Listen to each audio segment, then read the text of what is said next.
Žodžiu, istorija tokia. Jau 15 metų neduoda man ramybės. Ką daryti su šita lietuviška taip vadinama teisėsauga, ar ne, kur yra pati žiauriausia, geriausiai organizuota mafija. Jokios mafijos čia nebėra Lietuvoje 20 ar 30 metų. Vienintelė mafija yra tai, kurie sėdi prokuratūroje ir teismuose ir kurpia bylas žmonėm. Galėčiau daug pasakoti, tarkim, apie tai, kaip jie kūrė tas bylas, kaip jie klastoja. Iš esmės, visa Lietuvos teisėsaugos istorija tai yra klastojimo, bylų klastojimo, falsifikavimo istorija. Ir ką dabar su to daryti, tarkim, ar ne, kad visa šita struktūra yra visiškai perpuvusi, visiškai pridengta, ta prasme, kad jinai yra kelių pakopų, ten apylinkės, apygardos, aukščiausias apeliacinis teismas.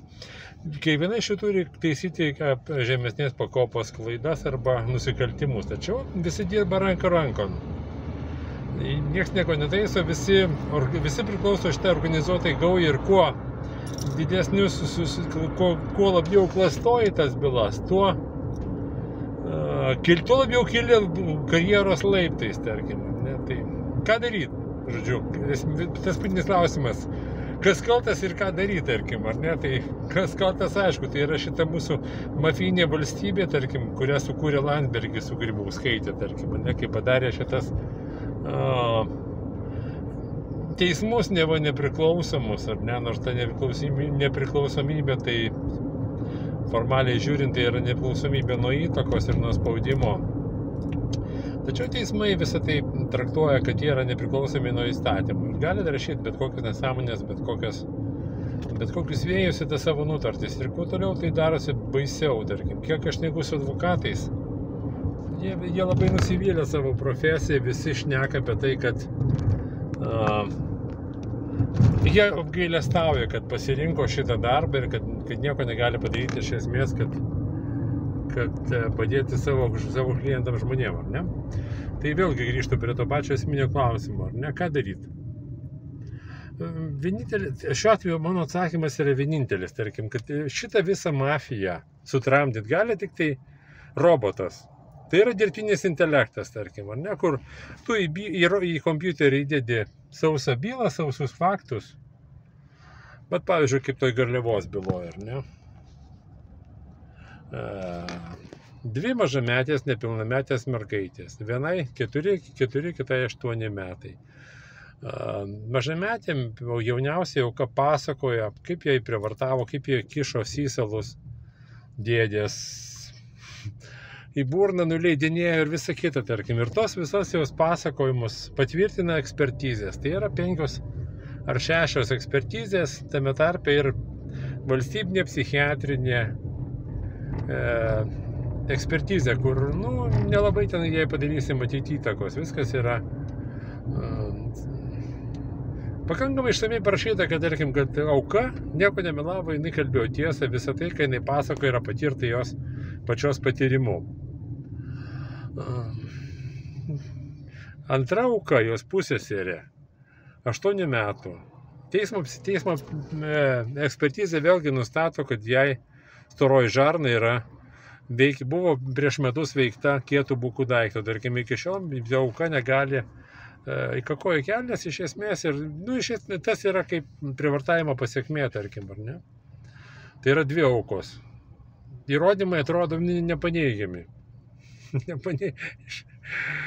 Iš tikrųjų, buvo žiauriausia būtų prievartaujamos. Ką daro mūsų teisėsauga? Teisėsauga šitam banditų gauja, tarkim, ta prasme, jie parašo, kad viskas išgalvota, toks cininas parašo, kad auka labai tyliai ir nedrąsiai kalbėjo, pasiekė teisminį tyrimo teisėją dėdę apie savo tos išgyvenimus. Reiškia, nieko nebuvo. Ir ko jie pasirėmė? Jie pasirėmė to įtariamo pedofiliją pasamdytą kažkokią psichiatrę, kuri parašo, kad matyt, galimai ten mergaitės pasakojimas buvo paremtas tėvo įtaka. Galimai. Ir teismas netgi neapklausė aukos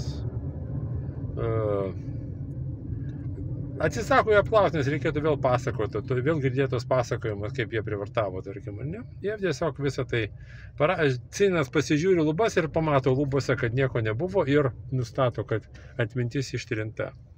Tai va, ir žodžiu, ten tokia žiauri istorija, tarkim, ar ne, kuri įeis į Lietuvos naujausių laikų istoriją, tikiuosi, kad kas yra lietuviška teisėsauga. Tai yra patys baisiausi banditai, žudikai. Pradedant nuo visokiam Grunskienėm, ten, Šudunskienėm, visokiais ten Valantinais, visokiais šiais banditais, kurie legalizuoja žmonių žudimus ir vaikų privartavimus, tarkim. Jie tai legalizuos, nes tai yra su stogu, tarkim. Visa šita banditų mafija dirba su stogu. Ten saugumas ir visa kita, tarkim, ar ne? Taigi, vėl grįžtam prie to pačio klausimo. Ką daryti, ar ne? Dabar paimam mes dirbtinį intelektą, tarkim, tai yra tą patį kompiuterį, sudėdami jį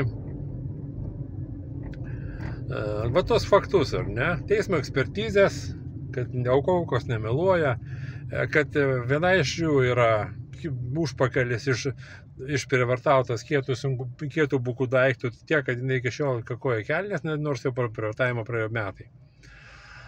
Ir tada paimam kitą įtariamą Ūso bylą ir jo gynybą, kad maždaug privačiai pasamdyta psichiatrė, kuri rašo, nu, kad galimai čia kažkaip jos tą pasakojimą įtakojo tėvas. Ir tada kompas tegu vertina tuos sausus faktus, be jokių ten telefoninių skambučių, be jokių ten tų pasišnipždėjimų, be jokių ten pašnipždėjimų, kad maždaug čia reikia kažką ištraukti, išsukti. Kaip sakė Nausėda mūsų, dar aš jau prieš 5 metus klausiau. Kaip Nausėda? Išsuksi banditus ir žudikus? Išsuko. Ką sakė Nausėda? Padarysiu viską, kad teisingumas būtų atstatytas. Ar neatsimenu prieš 5 metus? Po to, kai jis man tai pažadėjo, daugiau aš ten nebuvau įleistas. Tai grįžtam prie tos pačios istorijos. Ką darysiu tais bandiugomis? Nes Seimui viskas tinka, tarkim. Kadangi tie banditai aptarnauja Seimą ir tos visas mūsų partijėlės, tas gaujytės, tarkim, tokias nedidelės gaujas, šeimas, ar ne? Landsbergių ten šeima, ten kažkokia Gentvilų, ten dar kažkokia, tai tarkim, ten šeiminėlės tokios, kurios vadinasi partijomis, ar ne? Tai jom viskas okei. Viskas tinka, tarkim, nes teismas neva nepriklausomas. Nepriklausomas nuo įrodymų ir pats pagal savo supuvimo laipsnį vertina. Tai aš sakau, jokio teisingumo čia nepasieksi. Mane 15 metų šitie banditai persekiojo už visiškai teisėtą veiklą, įvedė cenzūrą. Parašė, kad tau negalima vertis žurnalistiką. Nors konstitucijai parašyta, kad cenzūra uždrausta. Nenusispjaut, pabarpanu. Jie visi yra nepriklausomi nuo įstatymų ir nuo konstitucijos, kadangi aptarnauja šitą mafiją. Šita mafija taip yra išsibujojus, taip yra šita visa tokia teisėsauga supuvus, tiek supuvus, kad aš sakau, tas paskutinis pavyzdukas, ar ne, suklastoti rinkimai prezidento, 800 000 biuletenių, nežinia iš kur atėję, neregistruoti, suklastoti. Viskas pateikta teismui, teismas apie tai ne pusę žodžio nepasisako. Parašo nesąmonę vėl, kad ten savo zakonų. Ir vėlgi grįžtam prie to pačio klausimo, ką darysiu tais banditais? Net jeigu juos 100% visus išvalysi iš tos teismų prokuratūros sistemos, ateis kiti, kurie bus neką negeresni, kadangi ta valdžia jos gadina, tiesiog jie pajunta tą valdžią ir tarkim ten tepasi rankas ir grimsta į tą pelkę.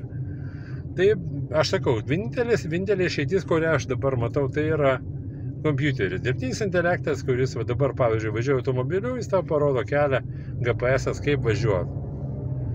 Kur kamščiai, kur jų nėra ir taip toliau, tarkim, ne? Tai tokiuose bylose aš matau tokioj supuvusiai, korumpuotai valstybei kaip Lietuvos Respublika, vienintelė išeitis yra dirbtinis intelektas ir susidėti į bylą tos sausus faktus ir tada sulaukti tokio visiškai bešališko, tokio geležinio kompiuterinio sprendimo, kur tu jam nepadarysi žaidimo. Taigi aš sakau, vienintelės išeitis dabar yra robotas. Jisai turi daryti teisingumą, tarkim. Ne ten kažkokie teisėjai supuvę, kiaurai perpuvę. pakabinti už kiaušinių kaip koks Nausėda. Bet dirbtinis intelektas, toks turėtų būti vienintelis išeitis, aš nematau kito kelio, kaip kovoti su šitą mafiją, tarkim, nes visa kita yra 15 metų besitęsianti bespridėlai. Ir kuo toliau šita sistema, tol labiau pūna. Nes jinai nieks už nieką neatsako, už kiekvieną klastotę.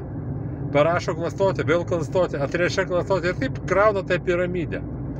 Žodžiu, visi teismai, visi teisėjai yra kiaurai pakabinti ir, tarkim, ir kiaurai supuvę visų šitų nusikaltimų, kurios padarė. Dėl to jie kontroliuojami, jie negali nepriklausomai pasižiūrėti. Reikia roboto. Tai toks mano, tarkim, pastebėjimas, kad tik dirbtinis intelektas gali sutvarkyti šitą išmatų karalystę, išmatų teisėsaugą, kurioje yra tiek prišikta, kad, tarkim, tiek pridaryta krūvinų nužudimų ir krūvinų nusikaltimų, kad nežinau, kokias čia, kaip išmiešti šitas arklidės. Tai toks mano pastebėjimas. Ačiū už dėmesį.